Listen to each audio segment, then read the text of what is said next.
Hello students, सबका science simplified by Raghavendra Mishra हमारे YouTube channel पे स्वागत है। आज की वीडियो बहुत ही इंफॉर्मेटिव होने वाली है।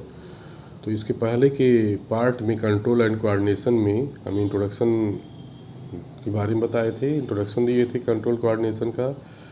और आज हम इसमें बताना चाह रहे हैं कि नर्व सेल क्या होता है और इसके स्ट्रक्चर के बारे में बताएंगे और इसके क्या क्या फीचर्स, इंपॉर्टेंट फीचर्स होते हैं। तो हमारे शरीर की सबसे बड़ी जो सेल्स होती है उसे न्यूरॉन्स कहते हैं या नर्व सेल कहते हैं। और यह जो है नर्वस सिस्टम की स्ट्रक्चर को बनाने में जो है यूनिट का काम करती है। तो नर्वस सिस्टम जैसे बता चुके हैं कि हमारे शरीर में बहुत फास्ट वर्किंग पार्ट है और इसकी आवश्यकता हमें इसलिए पड़ती है कि हमारे शरीर में तमाम तरह के जो है इम्पॉर्टेंट फंक्शंस होते हैं। जैसे कि किसी चीज़ का इन्फॉर्मेशन हमको चाहिए तो keep us inform about outside world through sense organs. हमारे शरीर में जो सेंस ऑर्गन्स हैं और हमारे एक्सटर्नल इन्वायरमेंट में क्या क्या हलचल हो रही है उससे रूबरू जो है कराती है नर्वस सिस्टम। और हम कोई चीज़ याद करते हैं, एग्ज़ाम देते हैं, कॉम्पिटिटिव एग्ज़ाम की तैयारी करते हैं, अच्छे बुरे जो मेमोरीज होते हैं और सोचने के लिए, याद करने के लिए और रीजनिंग पावर जो है नर्वस सिस्टम के थ्रू ही कंट्रोल होता है। इसमें ब्रेन वगैरह भी आता है। और control harmless all voluntary muscular act, जितनी भी हमारे शरीर में एक्टिविटीज़ होती हैं वॉलेंट्री और इनवॉलेंट्री, वह नर्वस सिस्टम ही रेगुलेट करता है, कंट्रोल करता है। और इनवॉलेंट्री एक्टिविटीज़ को जैसे इंटरनल जो ऑर्गन्स हमारे काम करते हैं, जैसे ब्रीदिंग हुआ, ब्रीथ रेट हुआ, हार्ट रेट हुआ और डाइजेशन ऑफ फूड वगैरह हुआ, यह सब जो है नर्वस सिस्टम के अंदर आते हैं। तो जिसकी यूनिट जो है न्यूरॉन्स है, नर्व सेल है। इसका स्ट्रक्चर क्या है इसके बारे में हम बता रहे हैं। तो जो है जिस तरह से सेल होता है फंडामेंटल यूनिट ऑफ लाइफ होता है। सेल, प्लांट सेल यदि है तो सेल वाल पाया जाएगा, एनिमल सेल है तो सेल वाल नहीं पाया जाएगा। और सेल मेम्ब्रेन प्लांट और एनिमल दोनों में होता है, साइटोप्लाज्म होता है, न्यूक्लियस होता है। उसी तरह से ये भी एक सेल है जिसमें ये सब स्ट्रक्चर पाए जाते हैं। तो इसका पहला जो है मेन जो है नर्व सेल के पार्ट हैं, सेल बॉडी बोलते हैं। सेल बॉडी, साइटान इसको कहते हैं। और डेंड्राइट्स होता है और एक्सान होता है। सेल बॉडी को कहते हैं पेरिकैरियन या cyton. Peri means surrounding, karyon means nucleus. Nucleus की चारों ओर की कवरिंग जो होती है। It contains as well as defined nucleus, इसमें वेल डेवलप्ड पाया जाता है। मीन्स कि यूकैरियोटिक टाइप के सेल के न्यूक्लियस जैसे होते हैं उसी तरह से इसमें भी पाया जाता है। और इसमें ग्रैनुलर साइटोप्लाज्म भी पाया जाता है। तो साइटोप्लाज्म और न्यूक्लियोप्लाज्म मिलने से जो प्रोटोप्लाज्म बनता है, जिसे फिजिकल बेसिस ऑफ लाइफ कहते हैं। तो यहाँ भी ये चीज़ें पाई जाती है। और इसमें भी मेम्ब्रेन बाउंड सेल ऑर्गेनेल्स भी पाए जाते हैं। जैसे सेंट्रोसोम इसमें नहीं होता है। यहाँ इम्पॉर्टेंट है कि हमारे शरीर में जितने भी सेल्स होते हैं, टिश्यूज बनाते हैं, ऑर्गन बनाते हैं, यदि उसमें टूट फूट हो जाता है तो हीलिंग हो जाती है, रीजनरेशन हो जाता है। लेकिन नर्व सेल में रीजनरेशन की पावर नहीं होती है क्योंकि इसमें सेंट्रोसोम नहीं पाया जाता है। सेंट्रोसोम जो है सेल डिवीज़न के लिए रिस्पॉन्सिबल सेल ऑर्गेनेल्स है, इसलिए इसमें जो है रीजनरेशन की एबिलिटी 0% होती है। इसके बाद होता है डेंड्राइट्स या डेंड्रान्स बोलते हैं। डेंड्राइट्स और डेंड्रान ट्री ब्रांचेस। तो कह सकते हैं कि these are branches cytoplasmic projection of cell body, they contact nerve impulses. Cyton से जो है नर्व इम्पल्स को लेते हैं। और इसके बाद एक्सान होता है। एक्सान जो है सबसे लॉन्गेस्ट पार्ट होता है। तो it along processes of the cell body, ठीक है। तो it travels, it varies size from million इसकी साइज हो सकती है और 1 मीटर इसकी लेंथ हो सकती है। 1 मीटर से अधिक लंबा इसका लेंथ होता है। और जैसे इसमें होता है पेरिकैरियन साइटान्स के फिर बता रहे हैं। इसमें इसके जो मेन नर्व सेल के पार्ट आते हैं, इसमें न्यूक्लियस आता है, डेंड्रान्स आता है। डेंड्रान्स भी आगे चल के डिवाइड होती है, डेंड्राइट्स कहलाती है। और आगे जो होता है सबसे लंबा पार्ट एक्सान होता है। तो most neurons axon surrounded by a white insulating sheath called myelinated sheath or medullary. इसमें माइलिनेटेड शीथ पाई जाती है जो इंसुलेशन का काम करती है, कोई भी इम्पल्स जाती है तो उसकी लीकेज न होने पाए। और इसमें भी एक मेम्ब्रेन होती है जिसे न्यूरेलेमा कहते हैं, और इसमें थोड़ा थोड़ा सा गैप होता है बीच में जिसे नोड्स ऑफ रेनवियर्स कहते हैं, इसे नोड्स ऑफ रेनवियर्स कहते हैं। और जो शीथ कवरिंग होती है माइलिनेटेड शीथ होती है और नोड्स ऑफ रेनवियर्स, और इसमें ब्रांचेस पाए जाते हैं, कोलेट्रल्स भी होते हैं। The end of axon swollen bulb like structure होता है, और इसमें तमाम तरह के केमिकल इंफॉर्मेशंस होते हैं, जैसे न्यूरो ट्रांसमीटर्स पाया जाता है। स्टिल कोलिन भी न्यूरो ट्रांसमीटर होता है। और एक्सान टर्मिनल्स होते हैं क्लोजली प्लेस्ड नियर डेंड्राइट्स के पास प्लेस होते हैं, अदर न्यूरॉन्स से कनेक्ट होते हैं, और कनेक्शन के बीच में थोड़ा सा गैप होता है। सच गैप्स को सिनेप्टिक क्लिप्स कहते हैं। क्या कहते हैं? सिनेप्टिक क्लिप्स कहते हैं। तो यह जो है नर्व सेल का स्ट्रक्चर है जो है, इसमें साइटान होता है, एक्सान होता है, और एक्सान एंडिंग होती है। तो साइटान जो होता है इसमें न्यूक्लियस पाया जाता है, डेंड्रान्स पाए जाते हैं, और डेंड्राइट्स के एंड में डेंड्राइट्स बोलते हैं, निसेल ग्रेन्यूल्स भी पाए जाते हैं। और एक्सान के बीच में जो होता है इसमें भी जो है न्यूक्लियस पाए जाते हैं, न्यूरेलेमा कवरिंग इसकी होती है, माइलिनेटेड शीथ होती है जो कवरिंग कोई भी इम्पल्स जाता है उसको लीकेज नहीं होने देता है। इसमें नोड्स ऑफ रेनवियर भी पाए जाते हैं जो एक्स्ट्रा सेल कवरिंग एक्सान बोलते हैं, नर्व फाइबर्स। और लास्ट में एक्सान एंडिंग होता है, और एक्सान एंडिंग जो होता है वह इस पे दूसरे जो नर्व के जो है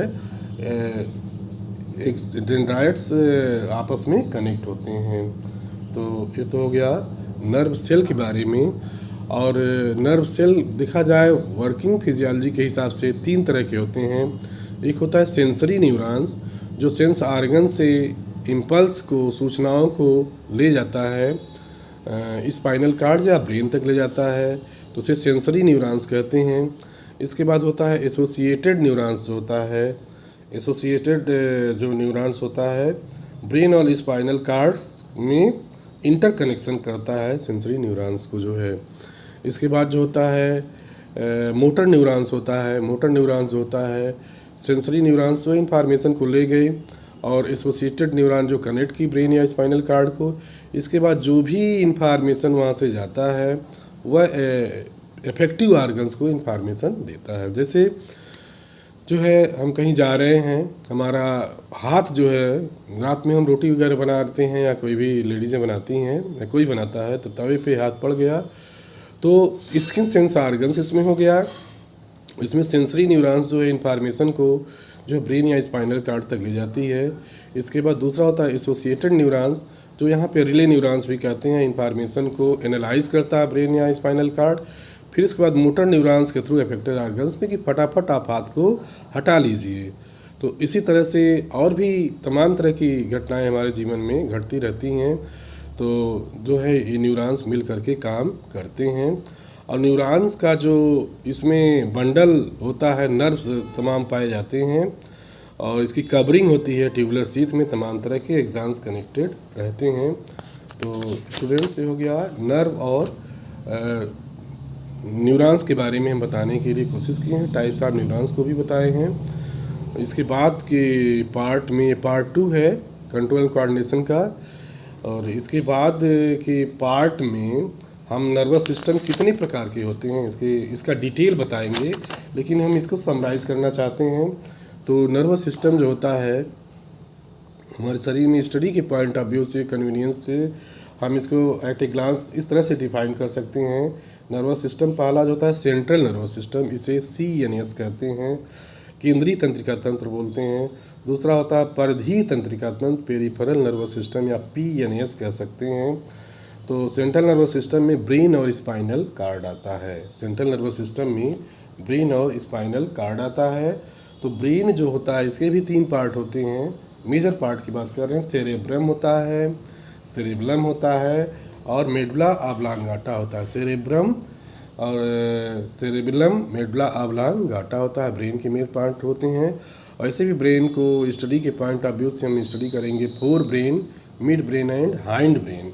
तो सेरेब्रम जो होता है ये कंट्रोल करता है कॉन्शियस और अनकॉन्शियस माइंड, ठीक है, कॉन्शियस और अनकॉन्शियस माइंड, इंटेलिजेंस, मेमोरी और रीजन, ये कंट्रोल होता है सेरेब्रम, मेन पार्ट ब्रेन का होता है। इसके बाद सेरेबेलम होता है। Cerebellum maintains balance of the body, balance of body, जैसे हम पोस्चर अपना खड़े होते हैं तो सेरेबेलम मेंटेन करता है। मेडुला ऑब्लांगाटा हमारे शरीर में जितनी भी इनवॉलेंट्री एक्टिविटीज़ होती हैं उसको कंट्रोल मेडुला ऑब्लांगाटा करता है। जैसे हार्ट बीट, इस पे हमारा कोई कंट्रोल नहीं है, यह इनवॉलेंट्री एक्शंस के अंतर्गत ही आता है। रिदमिक काम करता है, हार्ट बीट ये बिगड़ गया हमारे शरीर का तो हार्ट के तमाम ट्रबुलनेस या इलनेस आ जाते हैं, तो इसको डिटेक्ट ईसीजी वगैरह से कराया जाता है।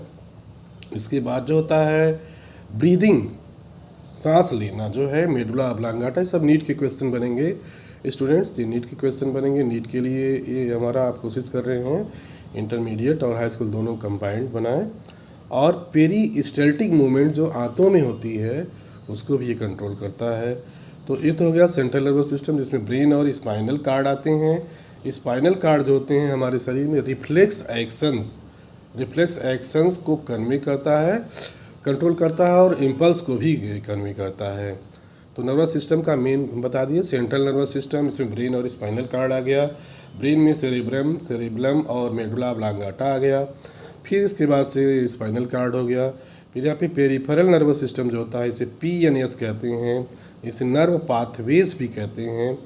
तो ये भी आगे स्टडी के पॉइंट ऑफ व्यू से इसको दो पार्ट में भी स्टडी करते हैं, सोमैटिक नर्वस सिस्टम और autonomic nervous system. Autonomic nervous system को ANS कहते हैं। फिर हम सोमैटिक नर्वस सिस्टम में हम क्रेनियल नर्व्स के बारे में पढ़ते हैं, क्रेनियल नर्व्स और स्पाइनल नर्व। क्रेनियल नर्व ऐसी नर्व होती हैं जो हमारे बॉडी को हम डिवाइड कर सकते हैं। हेड रीजन होता है, एब्डोमिनल पार्ट होता है, थोरेसिक पार्ट होता है, एब्डोमिनल पार्ट होता है। तो हेड रीजन में जितने भी नर्व्स होते हैं यह ब्रेन के सेंट्रल नर्वस सिस्टम को कनेक्ट करते हैं, इसे क्रेनियल नर्व्स कहते हैं। और मैमल्स में या ह्यूमन के केस में 12 पेयर्स होते हैं, वही एम्फीबियंस में 10 पेयर ही होते हैं। इसके बाद स्पाइनल नर्व आता है। स्पाइनल नर्व हमारे शरीर में 31 पेयर्स होते हैं। ये भी objective question, important objective question है जो डिफरेंट टाइप के कॉम्पिटिटिव एग्जाम्स में पूछे जा सकते हैं। तो स्पाइनल कार्ड का यदि लोकेशन की बात करें तो सर्विकल वर्टिब्री ये होती है, जितने भी मैमल्स होते हैं इसमें 7 पाई जाती है। इसके बाद पीछे थोरैसिक रीजन होता है जिसमें रिब्स वगैरह पाए जाते हैं, 12 पेयर ऑफ रिब्स पाया जाता है। इसके बाद जो है लंबर वर्टिब्री पाई जाती है, तो लंबर वर्टिब्री 5 होती है, ठीक है। तो लंबर वर्टिब्री में किसी को कोई प्रॉब्लम होती है, L1, L2, L3, L4, L5 होता है, तो थोड़ा अप्लाइड चीज़ बता रहे हैं। L1 to L3 में कोई प्रॉब्लम होती है तो कमर के ऊपर वाले पार्ट में जो है ज़्यादा पेन होने लगता है, झंझनाहट होती है।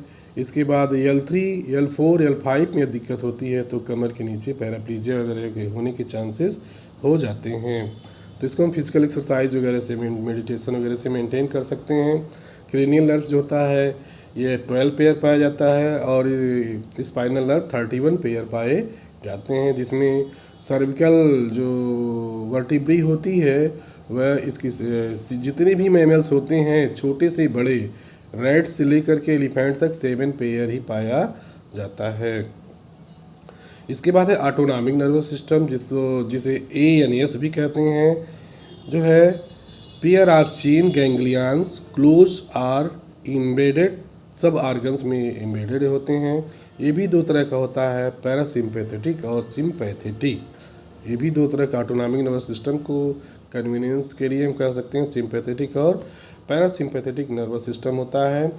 तो यह जो है nerves between neck and waist, ठीक है, स्टिमुलेटरी वर्क करता है, एक्सेलरेट करता है, किसी भी ऑर्गन की एक्टिविटीज़ को एक्सेलरेट करता है। जैसे हार्ट बीट बढ़ाता है, और प्यूपिल जो होता है उसको फैला देता है। इससे प्यूपिल मतलब आँख पे पाया जाता है काला वाला पार्ट जो होता है, तो इसको डायलेट करता है और ब्लड वेसल्स को कंस्ट्रिक्ट करता है और रिलीज शुगर फ्राम लीवर से शुगर को बनाता है। फिर पैरासिम्पैथेटिक नर्वस सिस्टम जो होता है, यह जो होता है नेक की एबव और बिलो सैक्रम, ठीक है, above the neck and below sacrum, ठीक है, claiming restore normal body condition को एक तो बढ़ाएगा। सिंपैथेटिक जो होता है, जिससे किसी आदमी प्रॉब्लम में पड़ गया तो हार्ट बीट बढ़ जाएगा, सांस लेने का दर बढ़ जाएगा और ब्लड प्रेशर वगैरह रेज कर जाएगा, तो सिंपैथेटिक होता है। और पैरासिम्पैथेटिक जो होता है इसको बाद में नॉर्मलाइज करता है। तो हम कोशिश किए हैं समराइज़ करने के लिए, नर्वस सिस्टम का समराइज क्लियर किए हैं और नर्व सेल के बारे में बताए हैं। तो आई होप ये वीडियो हमारी आप लोगों को काफ़ी इन्फॉर्मेटिव लगी होगी और हमारे चैनल को सभी लोग लाइक और सब्सक्राइब और कमेंट करिएगा। Thank you students for watching me. मिलते हैं फिर नेक्स्ट पार्ट में। ये जो है कंट्रोल कोऑर्डिनेशन का सेकेंड पार्ट है। थर्ड पार्ट में हम डिटेल इसका स्ट्रक्चर वगैरह क्लियर करेंगे। Thank you students for watching me.